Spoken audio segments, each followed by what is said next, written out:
Today on an all-new Dr. Phil. My husband spanks me with a paddle.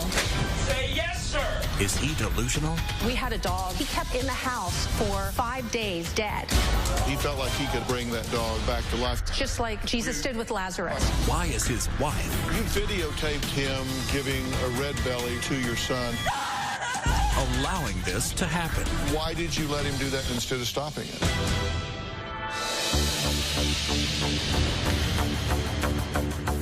Well, yesterday I talked to a husband who made headlines when he spanked his wife with a wooden spoon. He would also slap his sons until they had what he called a red belly. But Kirby says he's no bully. He's the victim. If you missed that conversation, then you need to see this. A Lancaster County man will go to jail for up to 2 years for beating his wife when she didn't call him sir. I'm going to go get the spanking spoon right now if you don't say yes, sir. I do believe everyone deserves a spanking sometimes. I spanked my wife, Renee, with a wooden paddle. I did have to maneuver her a little bit to get a decent swing because I didn't want to ricochet off of something and hit her in the back. So I swatted her. And I believe I only got 2 spankings that time. You're not sorry that you spanked her, correct? That's one. How can I be sorry for someone who purposely provoked me to spank her? There is no place to run. There is no place to hide to justify what you did here. What you didn't see is someone provoking, cursing at me. Now, if I had that on video, I bet you all would have a different story. If I saw her yelling at you, screaming at you, then would I understand what you're doing? And the answer is absolutely, unequivocally no. During our fights, Renee spit at me and hit me. In the middle of the fight, she put a look on me that I've seen in other people that I suspected had a demon. She kind of dropped her head and went, and spit's coming out of her mouth. I mean, it was chilling. So you're telling me that's normal, that someone not she was doing pissed. anything to be exerted, to drop their head, look up, and go, that's normal? What you just did is a fraction of how you looked when you were standing there telling her to say, yes, sir. I'm going to spank you again if you don't say yes, sir. Did I want to spank her? In a normal relationship, would she ever have gotten spanked? No, in a normal relationship, she would not have gotten spanked, no. What's it going to take to get you to be quiet? A red belly. That's called a red belly. When you take a child that trusts you and loves you and you pin him down and humiliate him and hit him like that, you are a coward and a bully, and you should be ashamed of that. What I did, I will stand for. But fix me. Don't give me innuendo. Don't give me, well, you're a bad guy. Give me the answer. Tell me I'm wrong. Tell me what to do. You're wrong. Well, Kirby really wanted to be back here today, but he couldn't due to a protection order preventing him from having any contact with his wife, Renee. So during the show yesterday, Renee was sequestered backstage. So she's not heard anything of my conversation with him. But today, it's her turn. Renee says that she's watched our shows that dealt with domestic violence, but never felt that she could relate. She says the abuse she suffered felt more like domestic discipline, and it took her 24 years to realize there wasn't any difference. I was totally embarrassed to admit that my husband was using spanking as a form of punishment. It took me 24 years to figure out that I was in an abusive relationship. The first time that Kirby hit me, actually with a wooden paddle, was in 2010.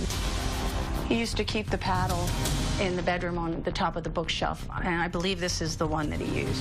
We were having an argument in the kitchen, and I remember leaning over him, and I was yelling in his face. I had had it, and I was talking so fast that spittle was coming out of my mouth, and it was hitting him. And he said, "You're spitting on me," and I wouldn't stop. I just kept yelling. And the next thing I know, he's grabbing me, he's taking me into the bedroom, he spanks me with the paddle. He would just wind up and go. And then the worst thing was he said, next time you do that, I'm going to pull down your pants in front of the kids and spank you. I started videotaping Kirby in May of 2012. Kirby mocked me for taking the videos. My wife thinks it's so cute to video me whenever we're in a discussion. He didn't have any fear or concern that I had these videos at all in my possession. It was 4 weeks until I was able to take that video to the police when I had given up all other efforts to help my husband. The state had actually offered Kirby a plea bargain, and they were going to drop all the criminal charges.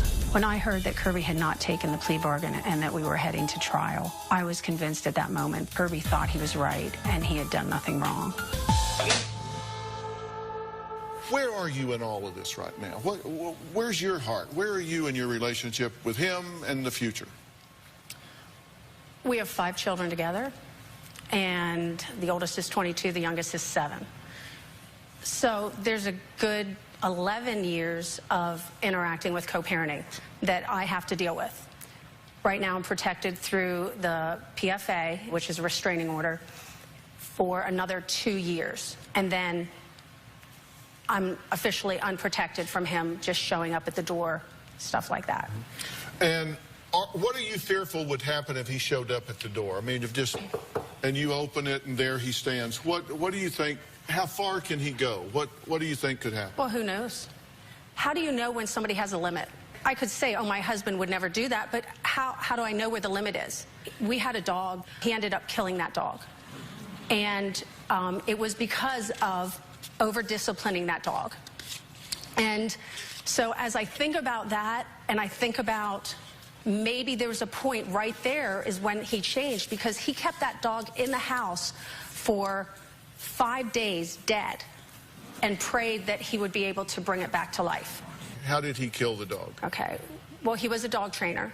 They would take the leash and the choker chain, and they would either short tie him so they couldn't move, or they would take that and they would literally take them over a bar, and they would hold them till their feet were off the ground, they were choking, and then let them go at the final moment so they knew that they were boss and not the dog. So the dog... By the way, that is not acceptable dog training. No, for anybody that is that's not. out there, trust me, that is not acceptable. No.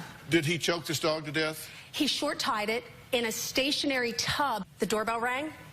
The dog jumped out. I go downstairs, and there's my dog dead.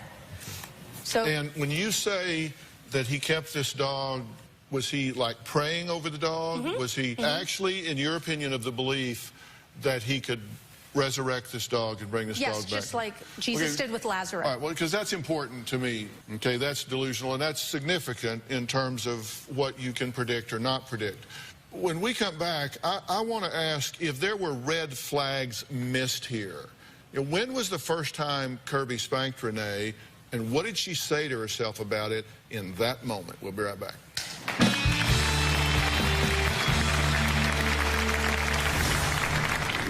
But he said things to me like I wasn't the prettiest woman he ever dated. He always pictured himself married to a tall blonde. He wanted to have more than one wife. He wished he could see every woman's boobs in the whole world. Kirby's always told me that his family doesn't like me. I told Kirby's mom about the bruises on my body from Kirby hitting me. And she said to me, well, you don't have any marks, do you? And I said, yeah, I did. I said, I have pictures of it, and the police have it. And she goes, oh, yeah, little marks on your little hiney. I'm pretty sure my mouth just dropped open.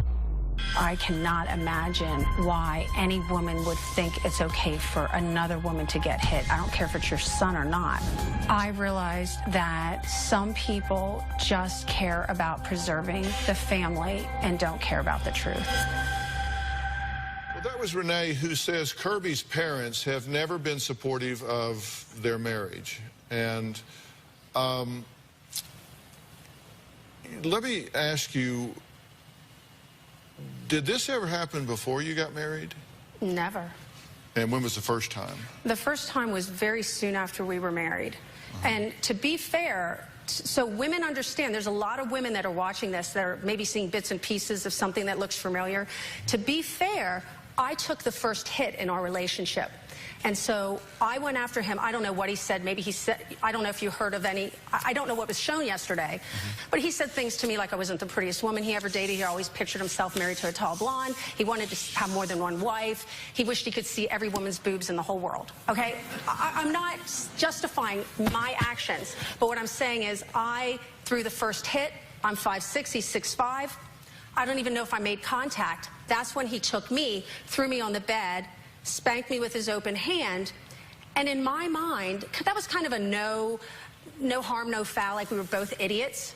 And so I kind of forgot that one. Then the second time happened in the car, and that's where I had that moment. I just quit my job at a big corporation where I was able to provide for myself. I sat in the back of that van. I wouldn't sit in the front seat. I sat in the back, and I thought, I can't go back. My pride. It was my pride that kept me in that relationship instead of telling my mom, calling one of my bridesmaids, telling them I was in this relationship that was bad, but I stayed. Joining us in the audience is a family friend to Renee and Kirby. Trina was actually a bridesmaid in their wedding 26 years ago, and she says she's seen a change in Kirby over the years. So maybe, I mean, it's not that he was the same the day they married, but that there's been a change since then. What has changed, Trina?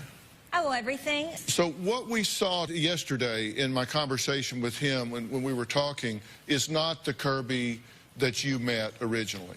Not it's originally. Not the Kirby she married. No, not originally. But I do remember the dog's story. She told us that Biff died, and she told us that he was left dead to be raised with a dad. And that was the first time, and their oldest child was 5 years old, that as a group of bridesmaids, we were like, oh my gosh, he's sick. Like, what's wrong with him? We had no idea that Kirby was not thinking clearly, but that was our red flag as a peer group. But we didn't live in the same town as her, so we had no idea what was going on. But that's pretty far into it by now. This wasn't like, their first child was 5 years old. Like you could do something before you did it. I have a question for Renee regarding something I noticed on the tape, something that almost disturbed me as much as the spanking. We'll be right back.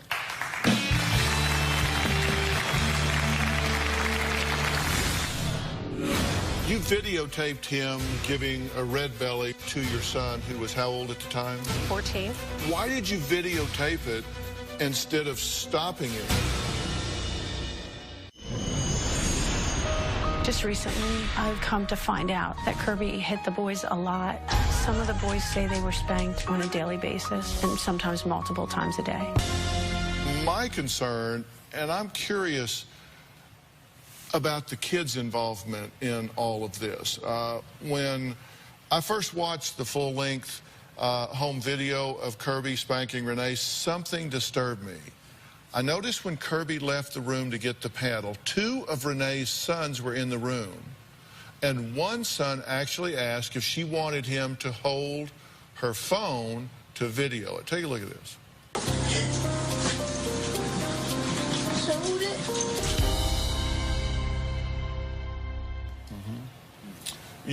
Tell me what just happened there exactly. Kirby was going to get the paddle, and as he left the room, I didn't know what I was going to do with the phone, so I might have mouthed, or I let that child know, can you hold this for me? And then he asked, should I hold it? And then I was like, no, that's my child. And I took it back, and I set it on the counter. Do your children get that his behavior here is not okay? They do. They do. But they're conflicted on their own. You videotaped him giving a red belly to your son, who was how old at the time? 14. He's holding him down, he's giving him that, and you videotaped it.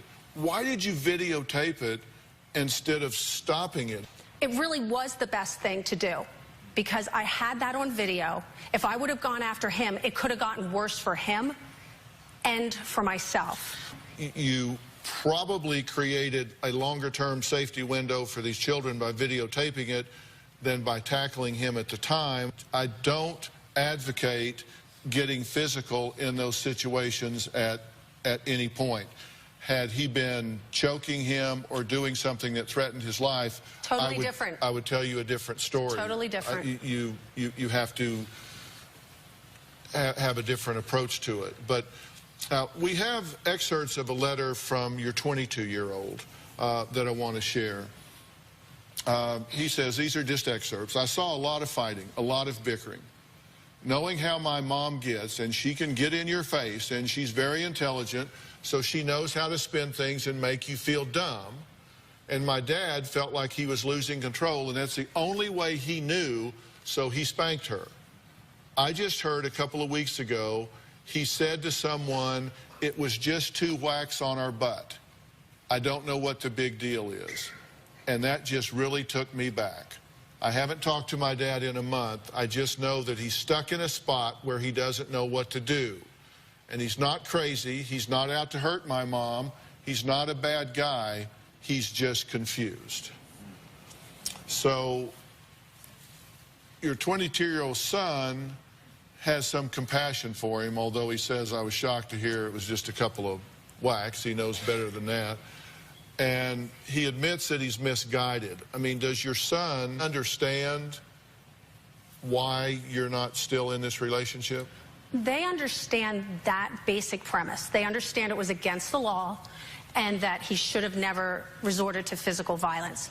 The part they're confused with, which is very understandable, is that they saw their mother in their dad's face mad.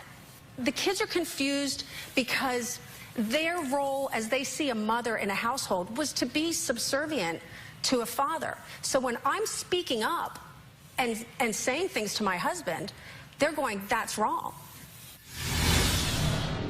Kirby's mom, Dolores, says her son is not the monster Renee portrays him to be. He took a lot from Renee. He really did.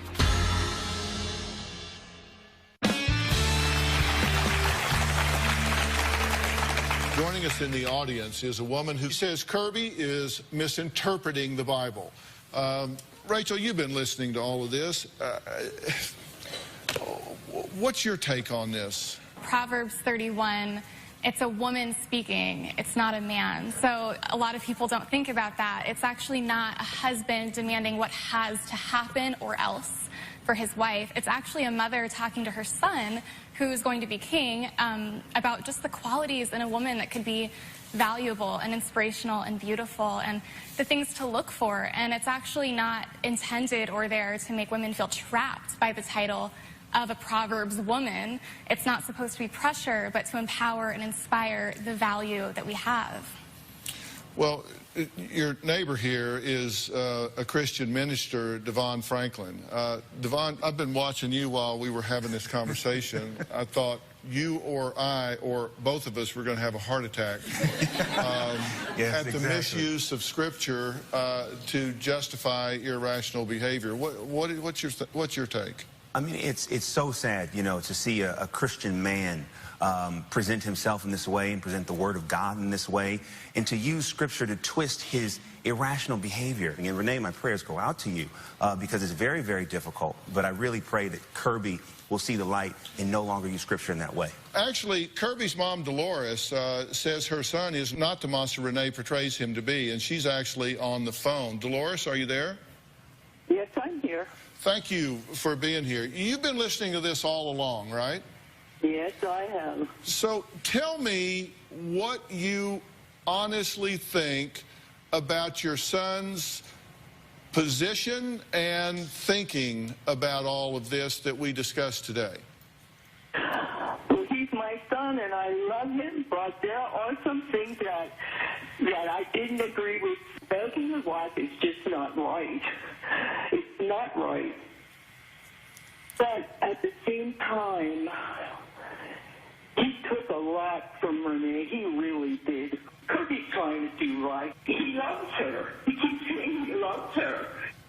I understand you love your son and you support him and stand by him. And I've always said we don't have to love everything somebody does in order to love them. And right. I would expect you to be in your son's corner, and I'm glad that he has you.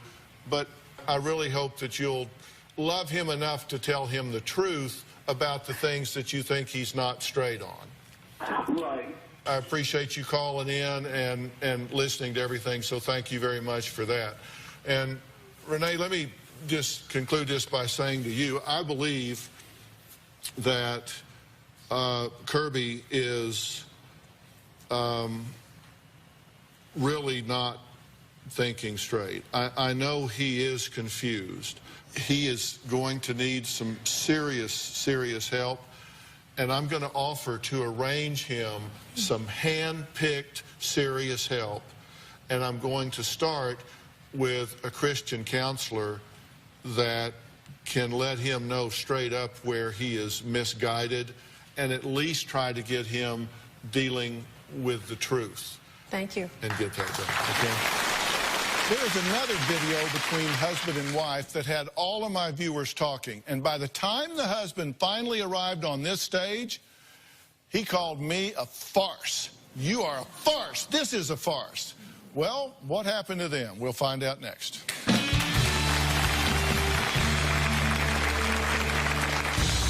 This is gonna get me mad. I'm not gonna punch anybody. Shut up. Yeah, you want your head? Go away. Go ahead, you whore. Go ahead, punch me. You just attacked me. Oh!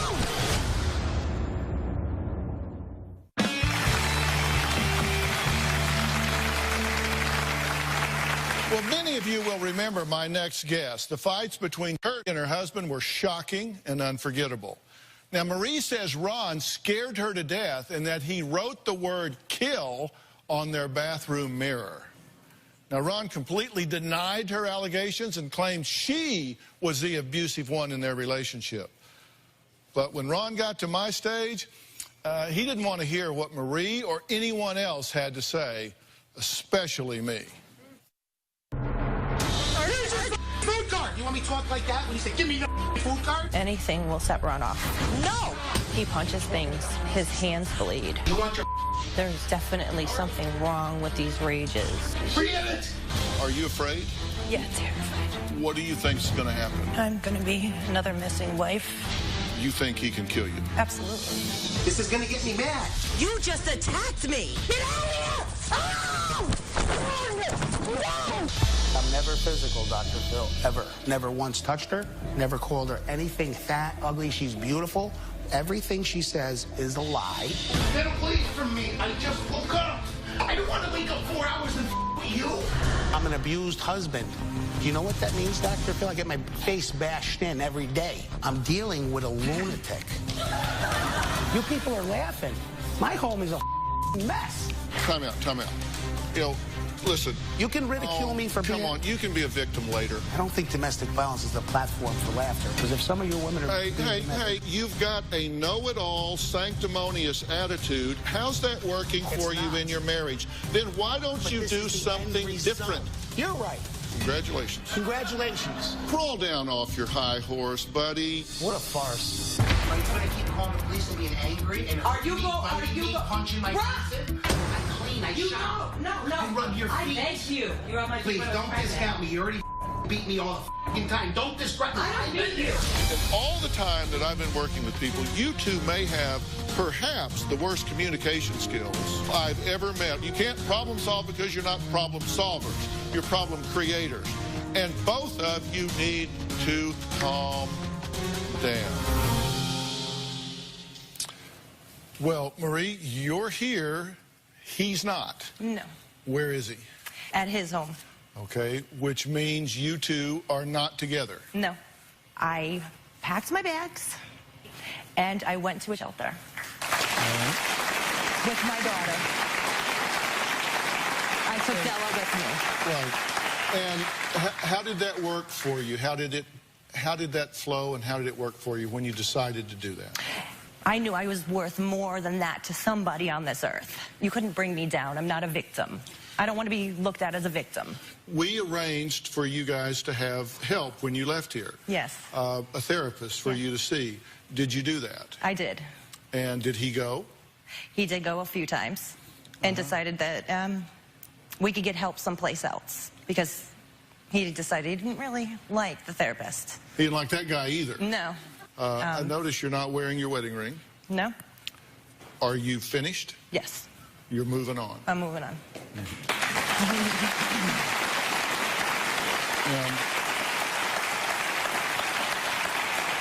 At the time, I felt like you were self-medicating with alcohol. Where are you on that front? I'm not drinking at all. Just anymore. Not at all. Not at all. No. At the time, I was concerned about your alcohol consumption. Did you drink last night or no? Did you throw those away?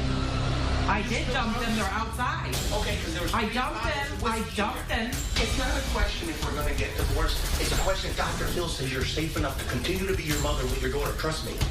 You take a combination of Celexa and Klonopin, and then you drink whiskey.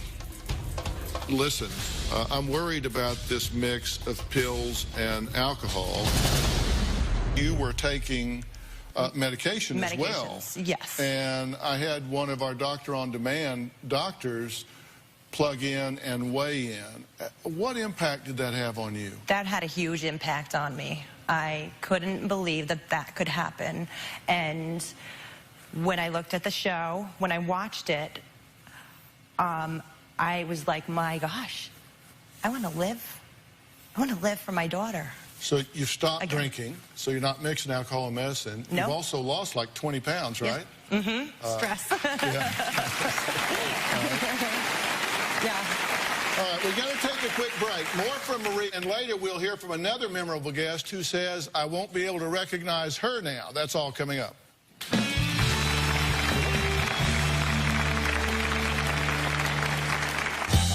When I look in the mirror, I feel like a whale. Tony makes little comments. She'll say, oh, I've only had 1,200 calories today. I'm like, did you count the entire meal? If I told you that you could change your lifestyle, would you be interested in that? 150% yes.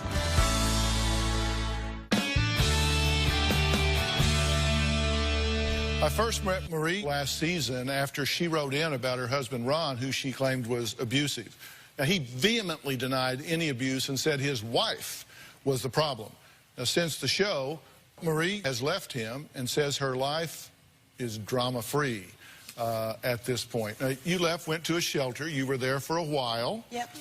Then you've been able now to transition into an apartment for you and your daughter. Yes. And have you met someone? There's somebody I have feelings for. Uh-huh. The butterflies. Yeah. Yeah? Yeah. I may need to meet this boy before it goes away. Yeah. I might want to scrub him myself. Yeah, he feels safe. He's safe. I take it you are glad that you came to the show, glad you got the info you got. I'm glad for everything that you have done for me.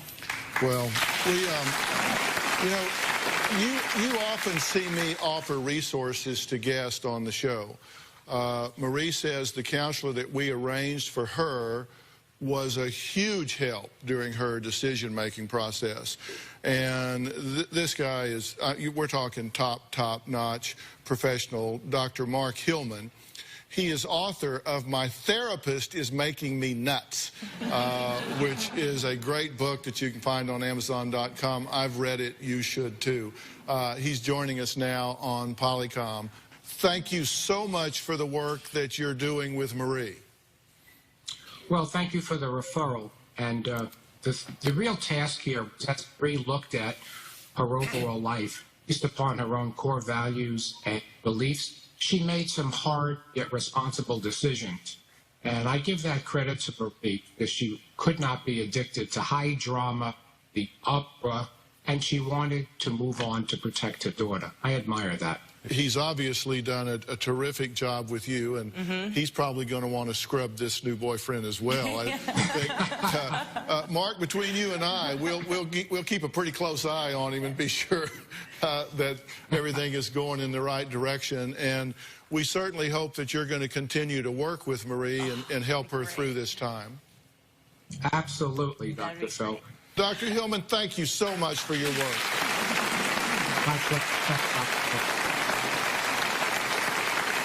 Again, his book is My Therapist is Making Me Nuts. It is insightful, and it's on Amazon.com. You can find it there, and I hope you do.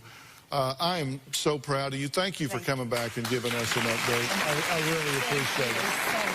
Thank you so much.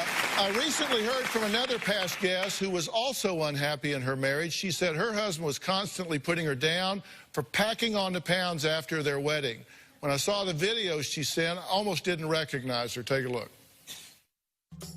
Hi, Dr. Phil. This is Jessica. You might remember me, but you probably don't recognize me. I was on the show because I was 60 pounds overweight and I was very miserable with my life. When I look in the mirror, I feel like a whale.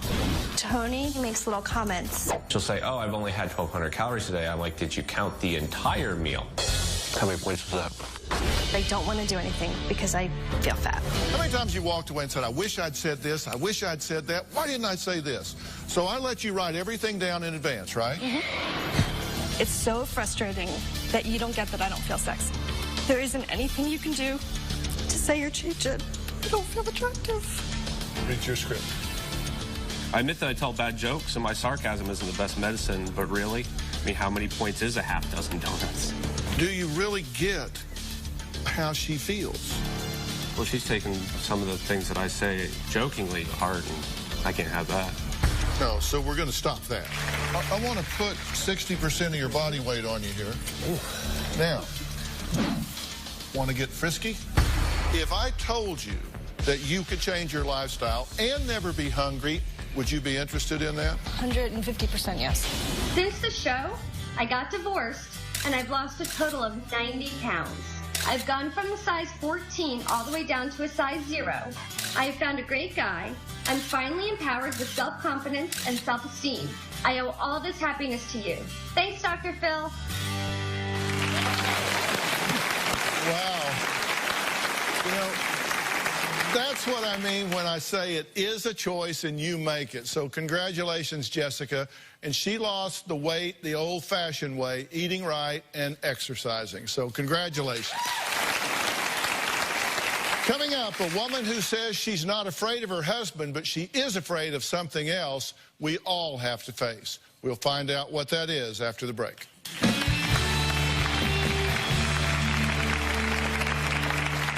Hey, Dr. Phil here. Did you know that more than 16 million kids in the U.S. are at risk of hunger each day? Join me and visit feedingamerica.org/hunger to find your local food bank to help. I'm Dr. Phil, and together, we are Feeding America.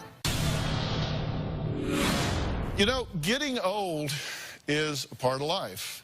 But some people, like my next guest, Randy, downright refuse to face Father Time. She lies about her age, will do anything to look and feel younger. Take a look. I tell people that I'm 35 years old. My mother is the only person walking on this earth who probably knows my true age, and she'd better not be telling anybody. I have cysts on my face and wrinkles. I use every cream I can get my hands on, good makeup, good products. Conceal and cover. As my friends get older, I see a lot more wrinkles, baggy boobs. I know it's natural, but I don't want it. They can tell their real age, but it's just a fact that I'm going to fight it tooth and nail. Less is not more. Like paint on a barn. I try to dress younger. My kids, they kind of don't like it most of the time because I will raid their closets on occasion. I'm definitely not ready to be rocking in the rocking chair, calling myself Granny. My family would say this is probably an obsession. Dr. Phil, please help me get over my fear of getting old. Well, Randy is here, as well as our good friend, Dr. Frida Lewis Hall, Chief Medical Officer of Pfizer. Frida, so good to have you back. Thank you. Always great to be here. Always great. So, how old are you really? Dr. Phil, you know, that's part of you do not ask a Southern lady how old she is.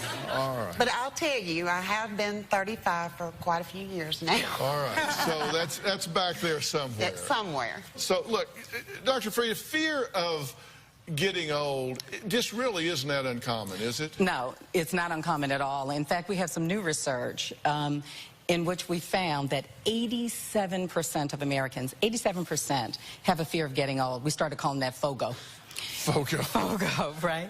And there are a number of fears, but the number one fear is physical decline. Physical decline? Physical decline. You mean health or appearance? Health, like inability. Okay. To do different things. To do different things. Yeah. But let's start this dialogue. For example, let's tweet. at Dr. Phil and at Get Old. Hashtag FOGO. Let's get that dialogue started. And then also to start learning about aging, because it's never too early to learn. People have different fears when it comes to getting older. We'll talk about more of them throughout the season. But what is your biggest fear? Well, I would say, just like I said, the wrinkles and like the health decline and even death. And, you know, we can't all age gracefully and be as beautiful as Miss Robin out there. And I have a feeling I may go the opposite direction, you know. It's a fear of mine. Yeah, well, but it's inevitable, though. Freda, what? Well, and I think one of the important things to remember, and I agree with you, Robin is beautiful, and she's beautiful inside and out. Yes, so one of the ways that that happens is, and you know, right, that she focuses on healthy decisions and good lifestyle decisions that aid in, you know, good, healthy aging. And that is so important. So the inside, you know, really feeling good inside is a determinant for outside. So inside, physical, mental, and emotional. The better you feel that way, the better it shows outside. And that's at any age. And I really want to underscore the relationship between outside and inside, because I think it's so important. Lots of examples, but I want to use your example because you seem really worried about wrinkles. Yes, I am. So wrinkles can be associated with osteoporosis. How can that happen? Right, how can that happen? Because skin and bone share a common building block, collagen. When collagen starts to break down in your skin and shows up as wrinkles, it can be a signal that it's also breaking down in your bones and shows up as osteoporosis. So yeah, work on those wrinkles on the outside, but work with your doctor to make sure that your bones are healthy on the inside. Because you said, you know, I don't want to be in a rocking chair. Those wrinkles are not likely to get you in a rocking chair, but broken bones, as a result of osteoporosis, they might. So seriously, if you've got a lot of wrinkles, then your bones may be getting less dense and softer. Yeah, recent research showed that deep furrows and wrinkles and the number of wrinkles can be associated to a higher risk for osteoporosis. I bet nobody knew that. Dr. Freda, in the audience, we have a positive role model for health and aging, right? Yes, I mean, we do. Come on. Yes, we have the positive role model, and that's my father, Harvey Lewis. He's here with his wife, Linda. Hey, Harvey. Good to meet you, sir. I've heard so much about you, sir. It's so good to meet you. How are you? Good to see you. Hi, how you doing? Good to see you.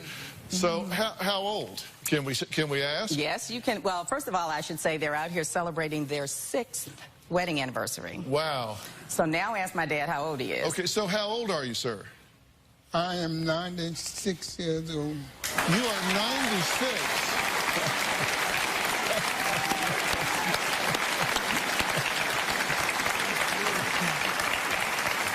Do that math. And he been got married 6 2 years. days before his 90th birthday. That's right. Oh, wow.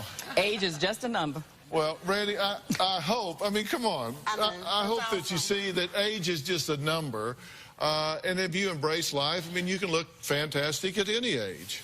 And you know, my father inspires me to so many things, aging being one of them. He really made me aspire to want to be aging like him. I want the grace and the wisdom and the style that he has at 60 and 70 and 80 and 90. And now he's pushing me to 100. I'm like, oh my goodness. So I really want to challenge you, Randy. I want to challenge you to not only face your fear of aging, your FOGO, for you, but to do it for your girls. That you have an opportunity to inspire them and to empower them to age healthily starting right now. I never thought about it that way. Oh, absolutely. So there's my role model, and you can be a role model to your children and to others. And then I think we should also challenge others, because you stepped up to the plate and you said, yeah, let me tell you, I have a fear of aging, and here it is. Many people haven't done that yet. I think it's important to get started now, and of course, for more information, people can go to getold.com for good tips and information on aging well. There truly is. People talk about reversing, but you can age well. I mean, and that's what GetOld.com is about, right? You can get tips where it's going to happen. Come on. It's not going away. So do it right. I mean, if you're going to do it right. So tweet at Dr. Phil and at GetOld. And go to GetOld.com. I want to thank all of my guests today, especially Dr. Frieda Lewis Hall. You always tell us good stuff. For more information on today's show, you can visit drphil.com. We'll see you next time. And thank you so much. Good to see you. Yeah, this looks great. It's good to catch you. Okay. It's good to see you, sir. Thank you so much. Keep the seat. Keep the seat, sir. Thanks so much, guys.